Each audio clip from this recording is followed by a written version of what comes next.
Mirë të dashur miq, rikthehemi në këtë transmetim të drejtë për drejtë radio-televiziv në pjesën e dytë të programit Mirë se vjen. Do të trajtojmë shumë tema interesante. Menjëherë në fakt do të shkojmë në qytetin e mrekullueshëm të Korçës në një lidhje të drejtë për drejtë me gazetaren ton atje, Brikela Çelimeji. Mirëmëngjes Korça. Kemi një problem me audion për momentin, besoj do të zgjidhet. Unë dëgjoj shumë mirë. Po tani jemi në rregull, dëgjohemi në rregull. Unë ndjeva në fakt në kënaqësi në momentin që thatë qytetin e bukur të Korçës. Po është një mrekullisht Parisi vogël, jo? Unë kështu e quaj. Parisi vogël është quajtur dhe me të vërtet mua për veten time kështu më duket. Janë ato rrugica që të çojnë të gjitha në qendër. Dhe aq më tepër tani që janë mbuluara nga bora. Ftoht andaj, megjithatë po shijoj. Ka qenë me të vërtetë edhe sot një ditë e ftohtë sepse është zgjuar le të themi Korça në ngrica sërish. Është një dimër bledi që ka gati 2 muaj që ka shtruar qëllimin e bardhë dhe ende nuk e ka mendjen që të ikë themin e korçarët. Por që gjithsesi ka atë anën negative, por edhe atë anën tjetër pozitive për cilën do të flasim sot. Po, se në fakt shijohet maksimalisht sidomos në Dardë, në Voskopoj, kur është motiftot me dëbor, ato shtëpit ju i keni të menduara në fakt për një mod të këtillë, sepse gjithnjë keni patur dimër të acartë, të themi. E në rregull, ne masat i marrim që në verdh. Ne kemi transmetuar për disa ditësh. Më falë, kemi për Dardën e Voskopojën ne kemi folur jo rrallë në këto lidhje të drejtë për drejta që bëjmë nga qyteti i Korçës dhe pikërisht do ndalemi sërish sot sepse do trajtojmë atë anën e dimrit le të themi tani me atë bardhësinë e borës. Janë 2 pika turistike që janë më të frekuentuarat në rajonin e Korçës, janë në lartësi goxha mbi nivelin e detit, njëra shkon 1000 metra, tjetra 1300 metra mbi nivelin e detit.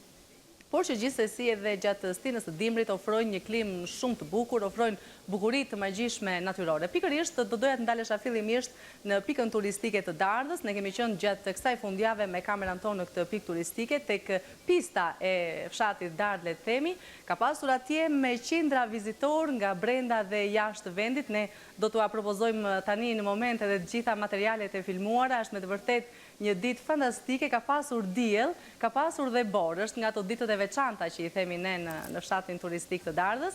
Duke kontaktuar me ata punonësit e pistës në fshatin Dardë, ne kemi parë që ka pasur shumë turist edhe nga rrethet të tjera të vendit që janë rrethet të ngrohta kryesisht, nga Tirana, nga Vlora, nga Durrësi, janë ata vizitorët më të shumë të fundjavave në pikën turistike të Dardës.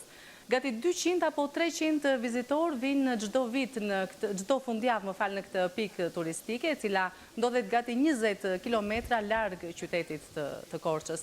Është një pikë turistike me frekuentuar në verë për atë gjelbërimin dhe ajrin e pastër, por në dimër për bukuritë e natyrës që ofron me pistat e shumta natyrore të skive që ka atje, vinë të rritur, por edhe fëmijë.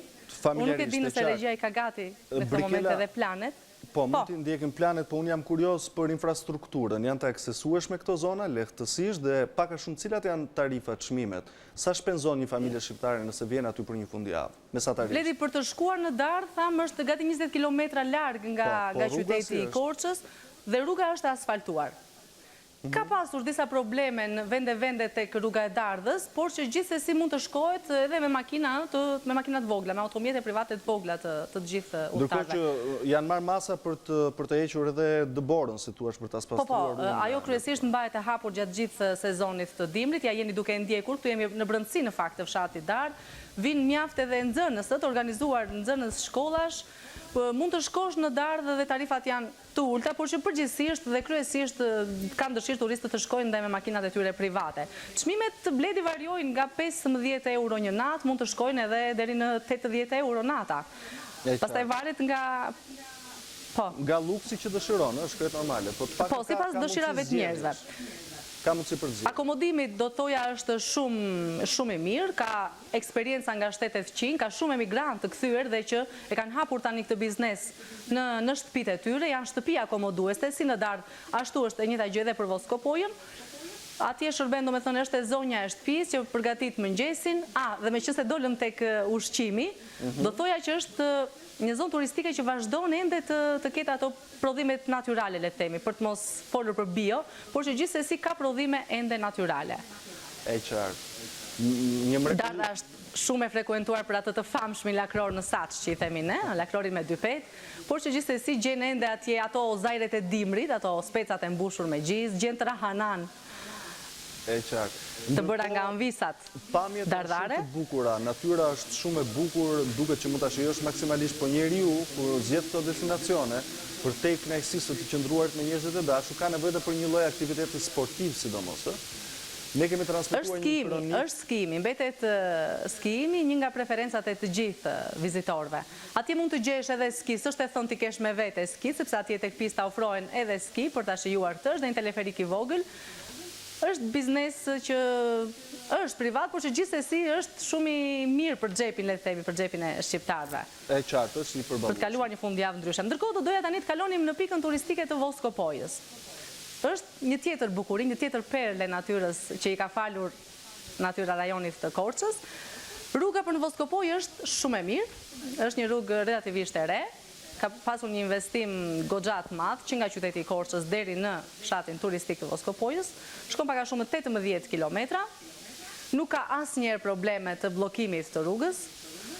Lartësitë e Voskopojës shkojnë deri në 1000 metra mbi nivelin e detit, ka dhe atje shtëpi pritse, tam vjen eksperienca edhe nga emigrantë që tashmë janë kthyer në Voskopojë. Këtu jemi në një pikë turistike që quhet Ish Kampi i Dikurshëm, është mjaft i frekuentuar dhe siç e shihni kanë marrë masa banorët, kanë vënë një kal atje për të shëtitur edhe me kal, pse jo?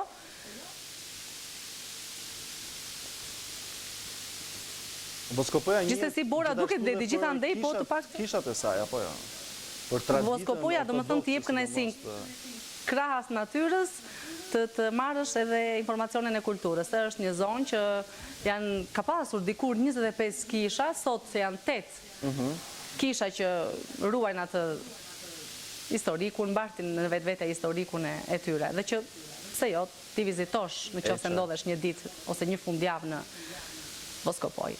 E qartë, pamjet fantastike, Brikela, po na vjen kaq keq mua të paktën që jam këtu në Tiranë në studio dhe doja të isha atje, po më shumë gjasa fundjavës do ta bëj këtë zgjedhje dhe uroj që të Po shiko, duhet të prenotosh se është e bllokuar totalisht, kështu që ne na kemi një telefonat. S'e thoj që të jemi atje, ose mund të prenotosh ti për mua të lutem?